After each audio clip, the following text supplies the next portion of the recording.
It's the Smart City Podcast, whoa, with Smart City experts, here we go. Connecting smart technology, both big and small. Smart cities are making life better for all. Big data, emerging trends, self-driving cars and more. The Smart City Podcast is what you're looking for. Hello, this is Zoe from the Smart City Podcast. I am here with Sergio, and he is from P3 Smart City. So we are at the ASCA Smart Communities Conference, and Sergio spoke this morning, and we're just going to talk a little bit about that. So how are you today, Sergio? I am well, Zoe. How are you? I am awesome. Okay, well, let's talk a little bit about your background and what you're passionate about. So my background is actually, I've been in the smart city space since 2011, but previous to that, I was in the outdoor advertising industry, billboards, and I was in there since 2003. So for about 8 years, we built what was one of the largest outdoor operators in America, and really fastest growing. But a lot of what I learned there was the regulatory framework, how to actually implement digitization into physical assets, connectivity, how to connect them, and the bureaucratic process of working with the federal, state, local, regional, county, transportation, Department of Public Works, and all these other 15 roadblocks to executing a project. Yes. And there was where I learned that everything that I had been doing into trying to put up a billboard or a sign was really, the backbone and the underpinning of me evolving into the smart city space, right? Because today people look at smart cities and they say, oh my God, it could be backed by advertising, it could be backed by telecom, it could be backed by, Wi-Fi without advertising. Oh my God, it makes no sense. But really, a lot of what we learned, again, from working with cities and mostly cities, and I'm a huge fan of the small sort of hyper local element, is that that there was a lot more there, right? And especially when you start to digitize, it's not about using ad dollars. It's about creating efficiencies. Mm-hmm. It's about making things better, faster, quicker, and more connected. Right, because there in itself lies the element of being smart, right? Connecting everything and bringing everything under one umbrella, but at the same time also allowing that efficiency that you create within the city to then open the door to future markets. Mm-hmm. Right, if you look at the phones and the iPhones and all this, if it wasn't Android, then we wouldn't have been able to evolve what these phones do for us. Mm-hmm. So that third-party evolution is also one of the things that really excites me about where this market is going. Yeah. But first we have to focus on the most important part, which is working with the cities. But it's a little bit of my background, I guess, a longer version of, hey, this is my CV. But Yep. There's a lot of passion in what I do because I come with a lot of hands-on experience, and so it's exciting to be here and share. Yeah, awesome. So let's talk a little bit about what you're doing at the moment with P3 Smart Cities. So a lot of the work that we're doing with P3 Smart Cities is a combination of working with governments from an advisor capacity, mm-hmm. Just helping them see through, bringing best global practices, best of breed.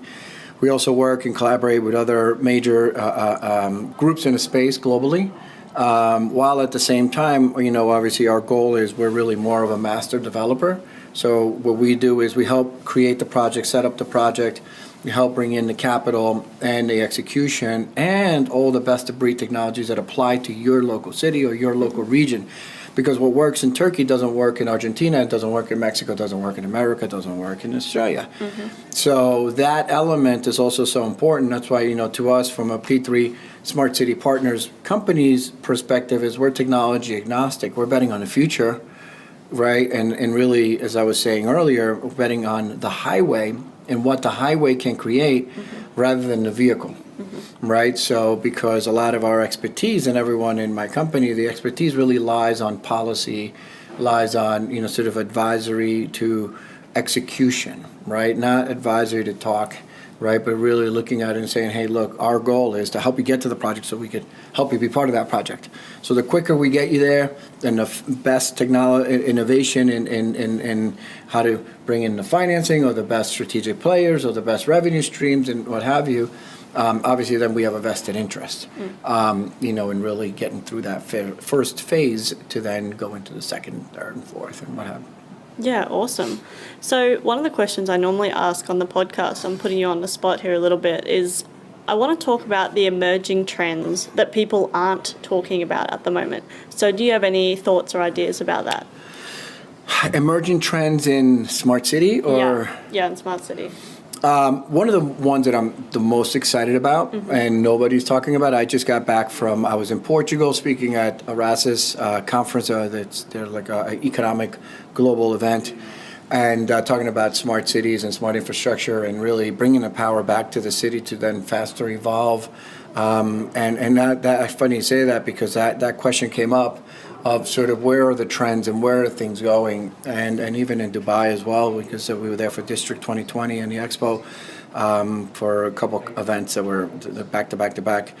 And you're seeing sort of trends in a couple capacities, and I'll break this down. Number one is existing infrastructure, right, and what opportunities are there, right? And one of the most exciting ones that was just starting this part is around electricity, right? Social electricity. So now imagine a day where everywhere you go, you could actually just, wirelessly charge your devices.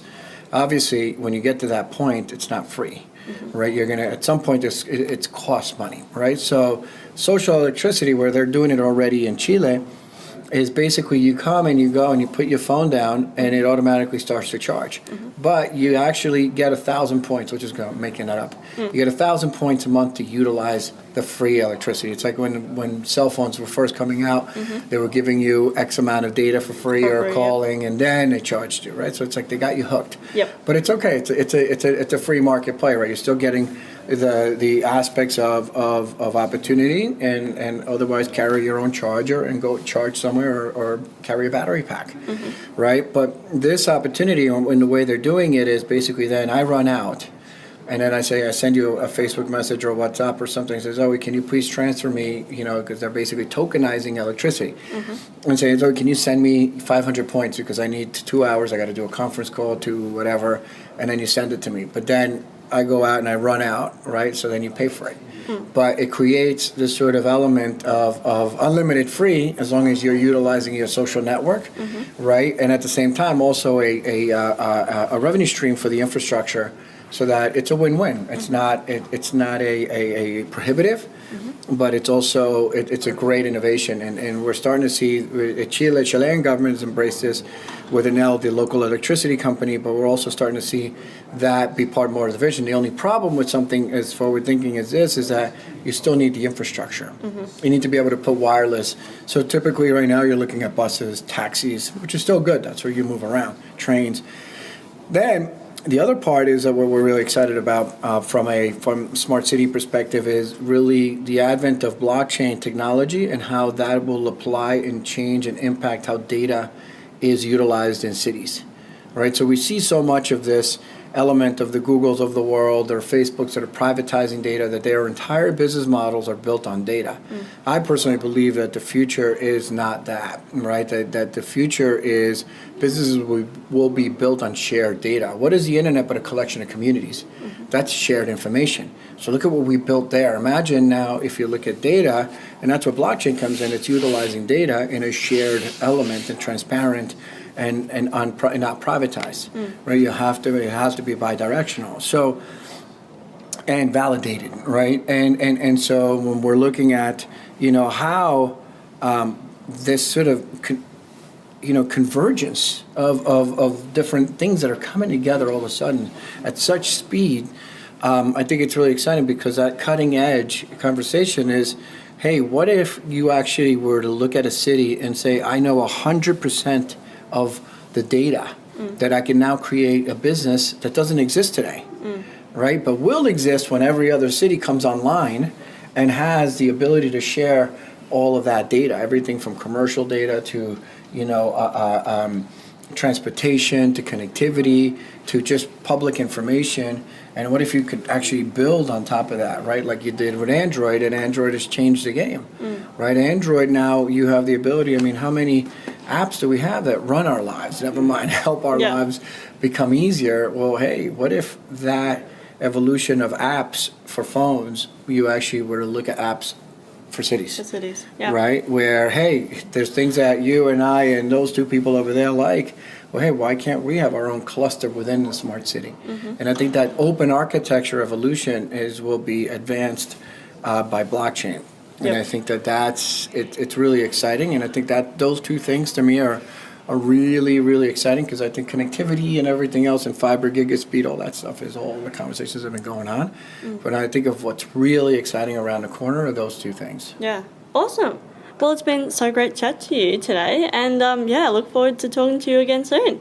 Excellent. Well, pleasure. Thank you very much. Thank you. Hi, this is Zoe from the Smart City Podcast here again, and I am here with Danielle Storey, and she's going to tell us a little bit about what she's doing. She works for Smarter Technology Solutions. So, hello, Danielle. How are you? Hey Zoe, how you going? It's great to be here at the conference. And as Zoe said, I work for Smarter Technology Solutions as the Chief Innovation Officer. And we do system integration and managed services around smart city technologies for cities. Awesome. Well, can you tell us a little bit about your background and what you are passionate about? Sure. So my background is in technology engineering and architecture. And a couple of years ago, came up with this idea. I kept leaving my garage door open and realised that I'd have to drive home to check it, if it's still open. Fast forward a couple of years, and we realised that problem of remotely understanding the status of, say, my garage door was something that at a city scale is really, really complex. So Smarter Technology Solutions was formed about 3 years ago. Originally, we weren't specific to cities, but we got some early traction with customers like Sunshine Coast Council, and Ipswich City Council, and some of the regional New South Wales councils, and realised that this was a problem on a city scale much larger than obviously just my garage door.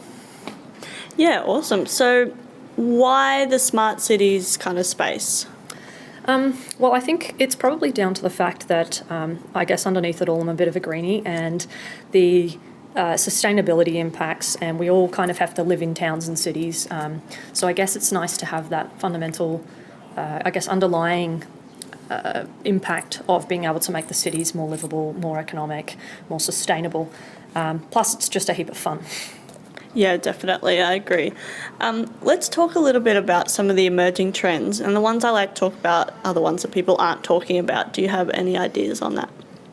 Yeah, sure. So I suppose there's a lot of things and there's a lot of buzzwords. So I guess there's probably not a lot that people aren't talking about.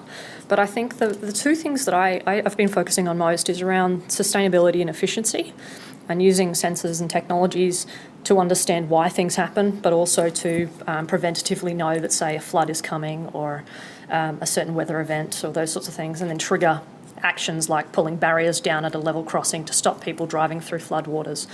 So mostly like that automation, I guess, based on one condition changing or one thing being triggered.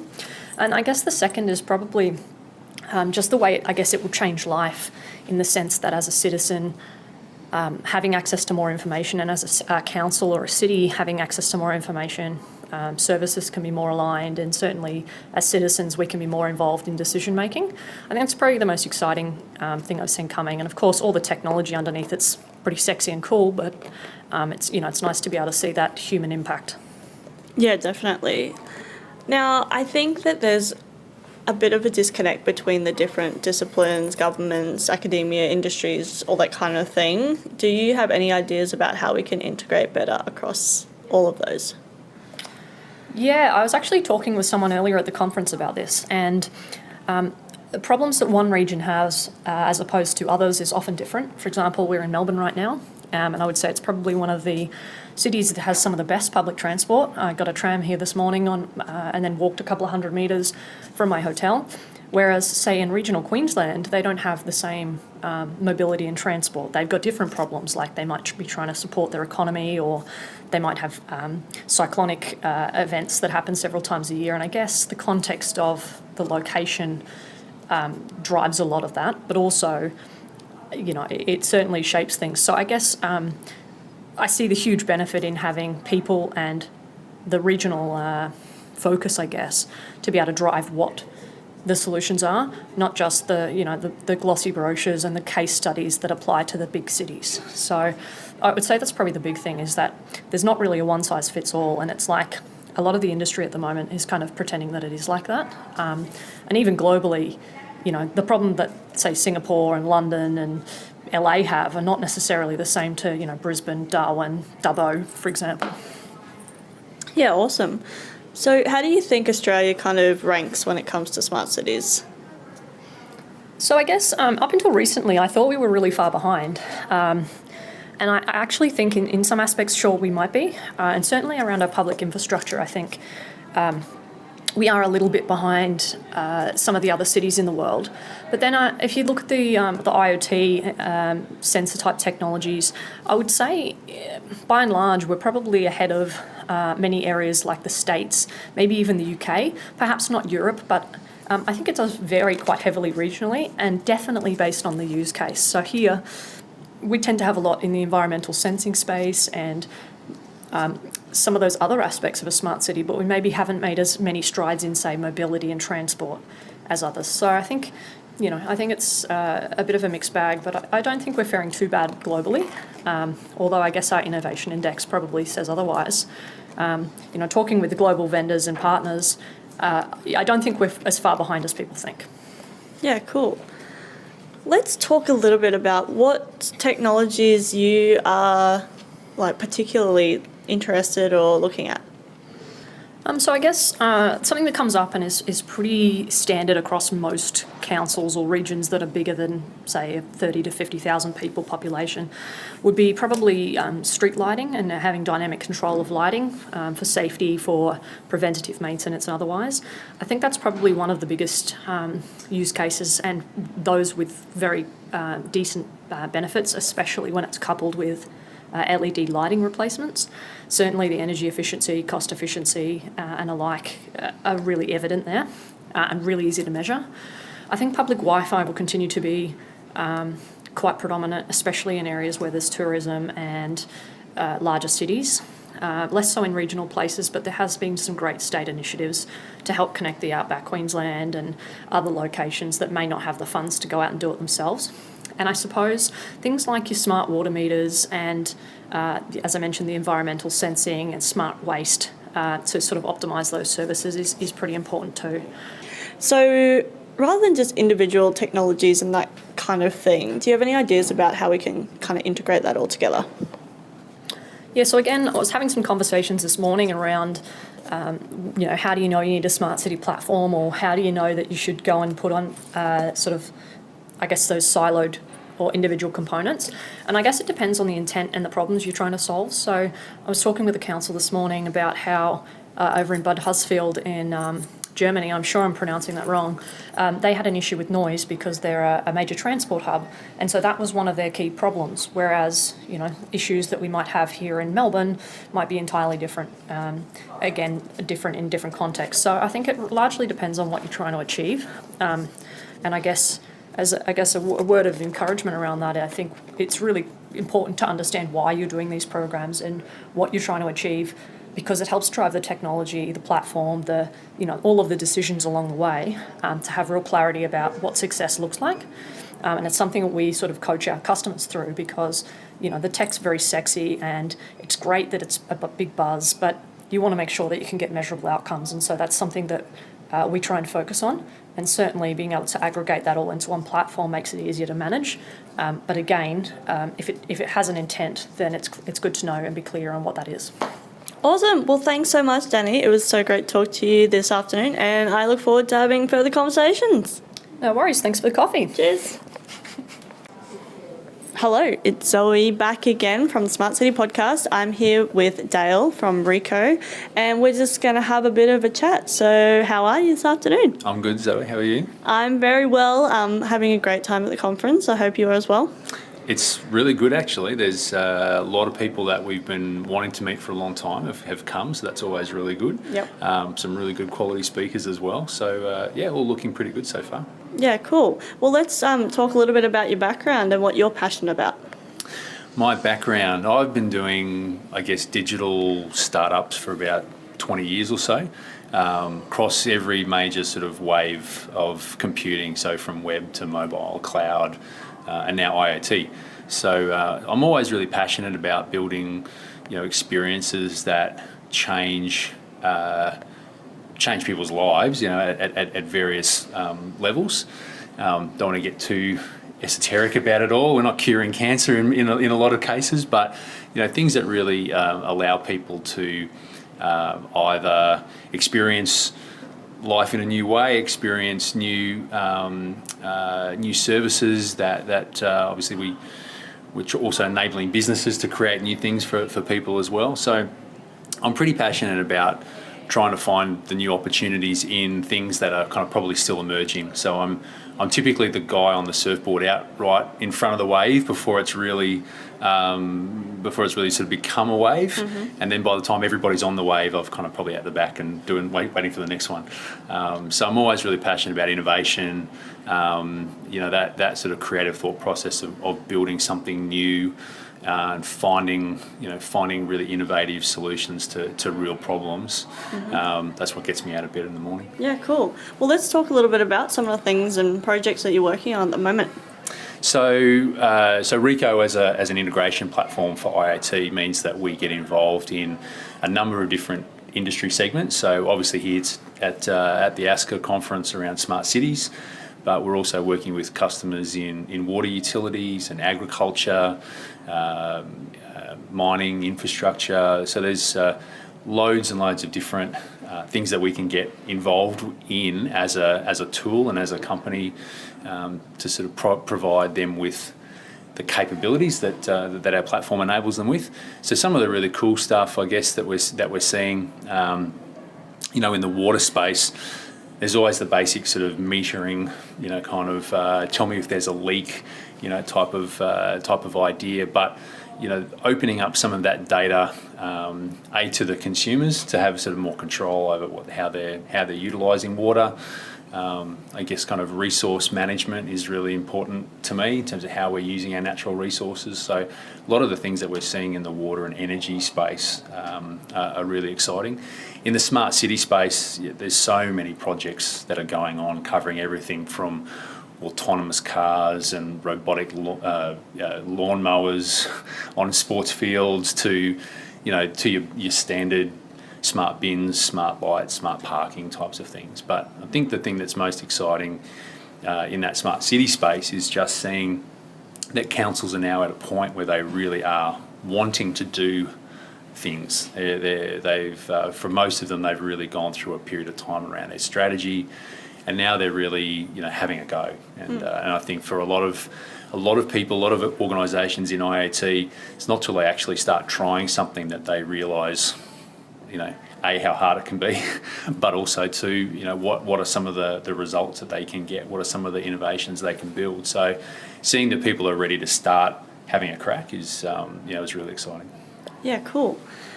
So can you explain a little bit about how your platform, that's the word I want to use. Yeah.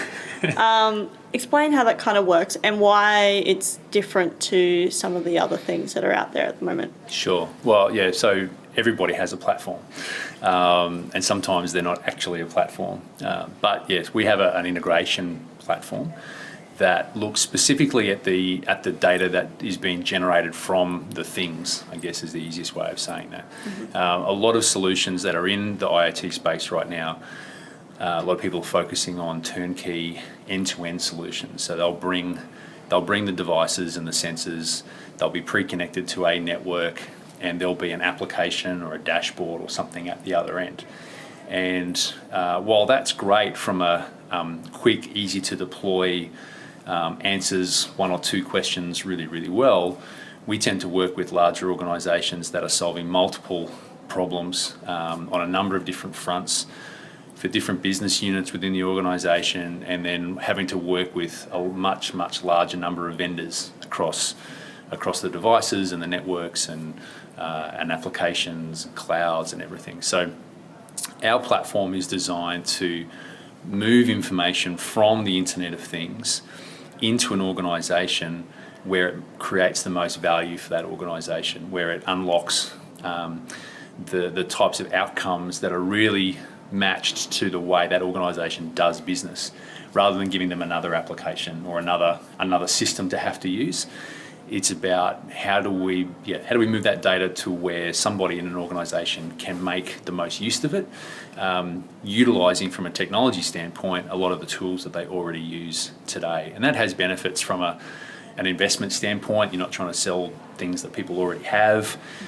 From an education standpoint, you can educate the end user a lot faster if they're having this IoT data surfaced into systems that they're already familiar with using. A whole range of different benefits, but that's how we differentiate ourselves from any number of other different vendor solutions. And in fact, in the smart city space, the more solutions that a city buys, the better, because we sit at a layer below lights and parking and bins and cameras and water meters at a city level, and allow that data interoperability between those solutions. So that's we're pretty unique in that particular regard. So it's like technology agnostic. Very much agnostic. We've invested a lot of time in the integration framework that allows us to build these things called plugins, which are the sort of mini integrations. We have about 120 of those in our marketplace right now, but the framework allows us to build a new integration very, very quickly. So it's about providing a really agile tool for large companies to move faster in this technology area that's always changing. And if they want to embark on a 18-month or 2-year IT project, things are going to change so dramatically in that time that it'll be obsolete before they start. So we're trying to provide tools that allow customers to get started, move faster, build gradually and iteratively across the life cycle of a particular solution, and build in some future proofing for them as well, so they get a better return on their initial investment. Yeah, awesome. So I want to talk a little bit about emerging trends, and I want to talk about what other people aren't talking about. So you have any ideas about that? I think in IoT, a lot of people talk about a lot of things. I guess some of the big trends, one of them that's top of mind for everybody is security. Although that's a fairly changing, amorphous, kind of concept, because it touches so many different parts of what we sort of call the value chain. It's device security and network security and application security. Data privacy touches a whole range of different things. That's one area that's pretty massive. I think a couple of the other general mega trends within IT in terms of AI is something, and it's not a case of necessarily of robots taking over our jobs, but it's a case, particularly in the IoT space, of understanding more about what's happening contextually with the information to help us make better decisions. So instead of just handing over raw data and putting it up on a dashboard, and I'm going, oh, that light is yellow, I really need to go and have a look at that. Being able to run through different scenarios of what that issue might actually mean, and alerting different people within an organisation to action. So again, AI is one of those really big areas that has a lot of different touch points. Probably the other mega trend that particularly actually in councils, a lot of them are starting to investigate, is autonomous vehicles from a public transport perspective. So there's a couple of councils in Queensland now running autonomous vehicle trials. There's a huge impact on the community in terms of community design. I think a lot of people look at how this technology comes into play, but our cities right now are actually physically designed around mass commuter transport, around just the way how people are organised in terms of the CBD and suburbs. All of that has the opportunity to change fundamentally when you start introducing things like autonomous vehicles. So I think some of the things that we're not talking about are probably what has to happen in cities across the next 50 years to accommodate the impact that this technology actually has on our physical built environment and just on our social fabric. Those are things which maybe people are having those discussions at a much higher level than me. They probably are. But there's certainly some big areas of impact that will require some pretty significant focus as a result of the technology that we're all now starting to introduce. Yeah, I agree. When I was talking to Sergio, he made the same point, which is more we don't need to focus on building the cars. We need to focus on building the highway, because what will enable those cars to move around, and that's in a not in a literal sense. Well, it is a little bit of a literal sense, but also that foundational piece. That connected kind of piece, rather than just the flashy new shiny toys that are also exciting. Sure, and the opportunity for that exists in some emerging markets more than necessarily in established markets. So Reekoh's doing some projects throughout Asia where currently the city doesn't exist. It's vacant land. And the national governments, who are under a lot more pressure than we are here in Australia, to deliver real social change, to really deliver economic value to the working class, because there's 100 million of them in the country. Like, we just don't feel some of that squeeze in Australia. But some emerging markets are much more energised and motivated to enable technology to really change the game for them as a nation and for their population, and where they're looking at new, literally greenfield opportunities, particularly in smart communities. They are adopting this kind of, let's build the smart highway first, so that we're not just kind of slapping smart solutions on top of old infrastructure and on top of old ways of thinking. We're really sort of delivering smart city infrastructure. That means that whatever we build on top of that later on has a much greater degree of flexibility and ability to move with where we need it to from a technology standpoint. So some of that's really exciting for us to be involved. To be involved in cities where we're not retrofitting, but we're actually able to sort of be there when they turn the soil ceremony, dig the shovel in and start building some roads.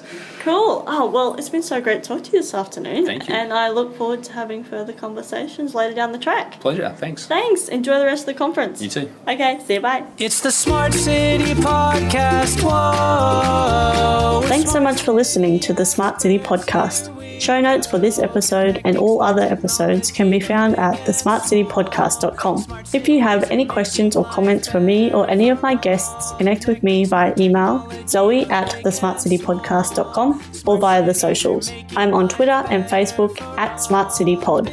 As always, I hope you enjoyed listening to this episode as much as I enjoyed making it. Smart City Podcast is what you're looking for.